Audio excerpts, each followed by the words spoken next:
Assalamualaikum warahmatullahi wabarakatuh. Perkenalkan, saya Venica Yulia Nurtianti dengan 3 digit NIM terakhir 032 dari PTI 2020B. Dalam kesempatan kali ini saya akan membahas mengenai web server dan DNS server. Yang pertama yaitu pengertian web server. Jadi, web server adalah perangkat lunak yang berfungsi sebagai penerima permintaan yang dikirimkan melalui browser, kemudian memberikan tanggapan permintaan dalam bentuk halaman situs web atau lebih umumnya dalam dokumen HTML. Namun, web server dapat mempunyai dua pengertian berbeda, yaitu sebagai bagian dari perangkat keras atau hardware maupun sebagai bagian dari perangkat lunak atau software. Selanjutnya akan saya jelaskan mengenai web server sebagai hardware dan web server sebagai software. Jadi, jika merujuk pada hardware, web server digunakan untuk menyimpan semua data seperti HTML dokumen, gambar, file CSS, dan file JavaScript. Sedangkan, pada sisi software, fungsi web server adalah sebagai pusat kontrol untuk memproses permintaan yang diterima dari browser. Berikutnya adalah fungsi web server. Jadi, selain berfungsi sebagai komunikasi penghubung dengan situs web dan memproses HTTP request yang dikirimkan oleh browser, secara umum ada beberapa fungsi web server adalah sebagai berikut. Yang pertama, memastikan semua modul yang dibutuhkan tersedia dan siap digunakan. Yang kedua, membersihkan penyimpanan cache dan modul yang tidak terpakai. Dan yang ketiga, melakukan pemeriksaan keamanan terhadap HTTP request yang dikirimkan browser. Selanjutnya yang keempat adalah cara kerja dari web server. Untuk cara kerja dari web server yaitu saat mengambil halaman website, browser mengirimkan permintaan ke server yang kemudian diproses oleh web server. HTTP request dikirimkan ke web server. Sebelum memproses HTTP request, web server juga melakukan pengecekan terhadap keamanan. Pada web server, HTTP request diproses dengan bantuan HTTP server.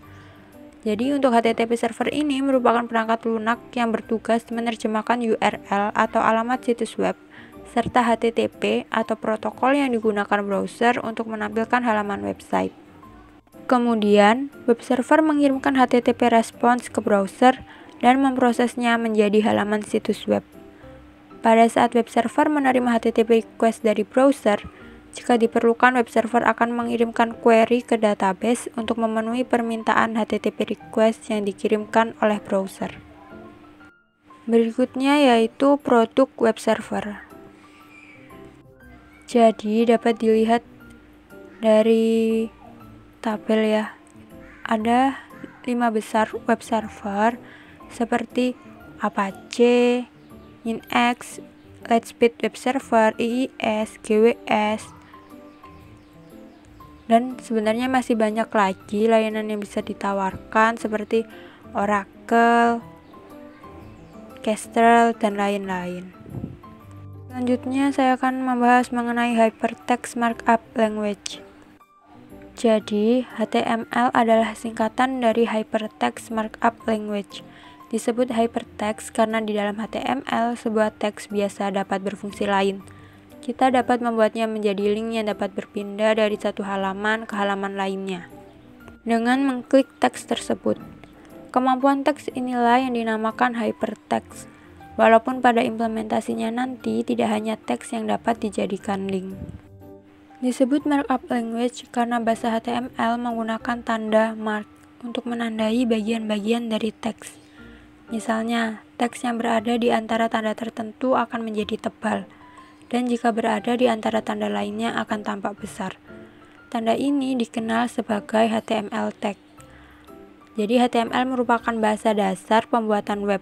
Disebut dasar karena dalam pembuatan web, jika hanya menggunakan HTML, tampilan web terasa hambar. Terdapat banyak bahasa pemrograman web yang ditujukan untuk memanipulasi kode HTML, seperti JavaScript dan PHP.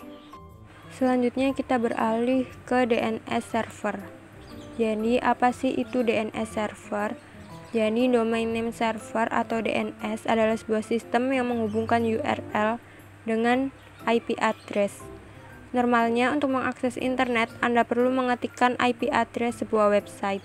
Cara ini cukup merepotkan, sebab ini artinya Anda perlu punya daftar lengkap IP address website yang dikunjungi dan memasukkannya secara manual. NS adalah sistem yang meringkas pekerjaan ini untuk Anda. Kini Anda tinggal mengingat nama domain dan memasukkannya dalam address bar. DNS kemudian akan menerjemahkan domain tersebut ke dalam IP address yang komputer pahami.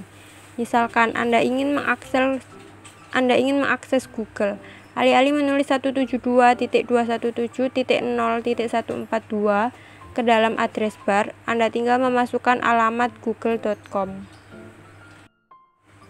DNS memiliki beberapa fungsi.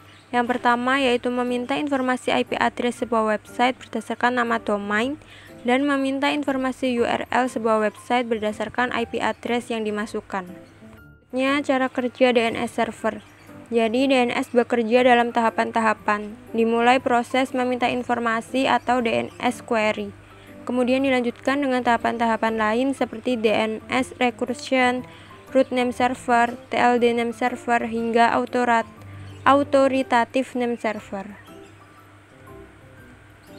Ada banyak sekali macam-macam DNS server, diantaranya yaitu A-Record, AAA Record, MX Record, CNAME Record, NS Record, PTR Record, CIRT Record, SRV Record, TXT Record, dan SOA Record.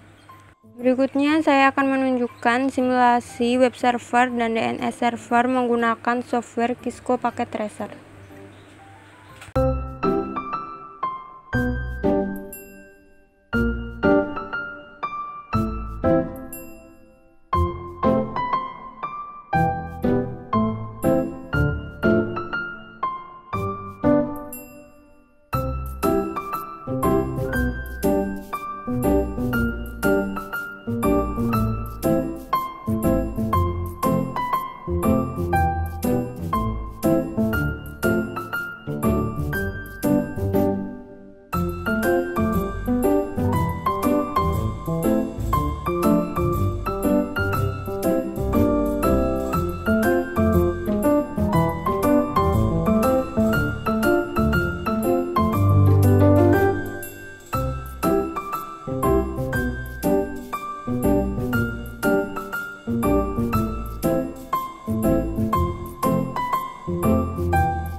Sekian yang dapat saya sampaikan mengenai web server dan DNS server. Semoga video ini dapat bermanfaat. Wassalamualaikum warahmatullahi wabarakatuh.